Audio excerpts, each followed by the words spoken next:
We're on our way in the car to meet with the private investigators that I've hired to work on this case. My name is Jim Delorto. I'm a private investigator. I've been a law enforcement officer for approximately 40 years. It's a long time. I was in federal law enforcement for almost 30 years.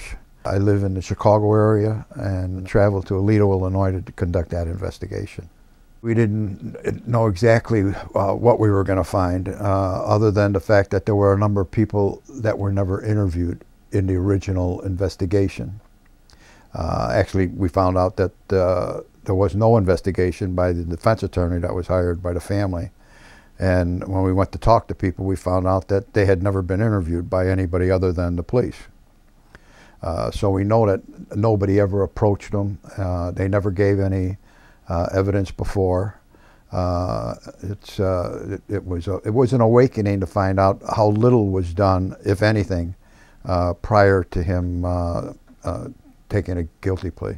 Because there was no investigation ever completed or done or attempted by his attorney at the time, his defense attorney at the time, we didn't know exactly what he had, we weren't aware of anything that he did to find out what exculpatory evidence there was out there that we could use in furtherance of an appeal.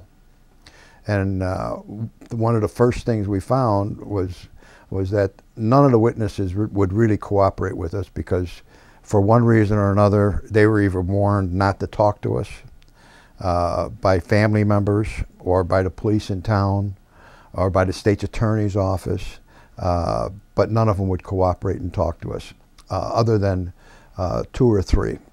And what we did find out was that in town there was a crisis center where they took juveniles to be interviewed away from the police department, which is a pretty good idea. I thought that they would have something like that. And what we found out is that as part of the process is that they take a video of the testimony of the witnesses and juveniles in conjunction with this particular case. And we found out that there were witnesses that went to this crisis center. So once we found out that they went to this crisis center, we knew that there were videotapes out there. The next thing we found out is that no videotapes were turned over to the defense in discovery prior to the trial or a plea. And so we didn't have the evidence. We didn't know what was on those tapes. And so we had the attorney we were working with, John McAdams, request the tapes from the state's attorney's office. Our original inquiry was that we said that there were tapes that were never turned over to the defense. The state's attorney's office originally told us no, there was not. And then later they said, yeah, there were tapes, but they were turned over. And we subsequently found out there were tapes and they weren't turned over. And that kind of got the ball rolling, that complete discovery wasn't made in this case. And so we had, the defense really didn't know what they were up against prior to making a plea. When we review a case to find out exactly what was going on during the investigation, when you read police reports or reports by an investigator, they're written in a way that when the information isn't complete, you could tell by the words they use how to get around having to, instead of saying, I don't know the answer to these questions, you would just present the question the way you want it presented, and that you know the answer for it. But when you don't know the answer for it, you just omit the question. And you could see that in some of the officers, when they were writing their reports, there were big areas where there were missing questions. Every officer would ask these questions. The fact that they weren't asked tells you something. It tells you that the answer they elicited wasn't the answer that they were looking for, so they omit it from the report. And that's what we found in these cases. We knew that there had to have been a medical report. It wasn't mentioned in the police report. That lets up a red flag that there's a reason that they didn't put that in there. There's a reason they did put down in the police reports that they went to the crisis center. What they omitted from that was that there was a videotape made. And there's a reason for those things. Now, is it intentional? You can't really prove that it's intentional, but being an investigator for a long time, you understand the reason why they didn't put it in there.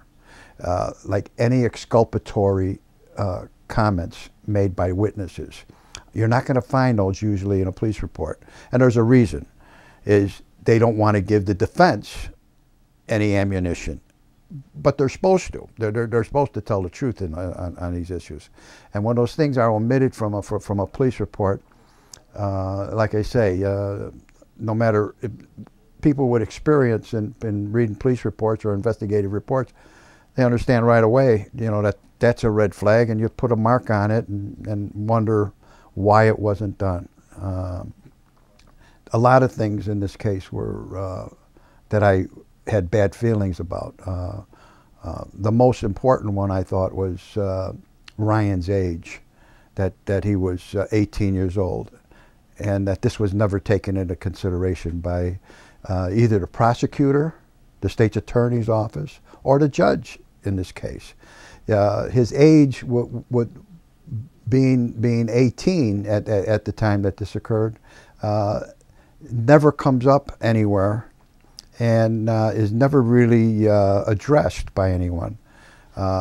If I could understand if this individual, if Ryan was 40 years old, you know, like Roman Polanski or one of these other people that are accused today, I can understand why they would go after somebody and hit him with a sentence that was commensurate with the crime. But the fact that they didn't do this in Ryan's case gave us the feeling that this kid was a scapegoat for the kids that lived in Aledo, Illinois, and that they had to take this out on somebody, and unfortunately it was Ryan. The fact that this kid should get 25 years in prison for being part of it that's a sin. You know, it's not just a miscarriage of justice. You know, people got to look inside themselves over there at Aledo, and be ashamed of what they did to this kid.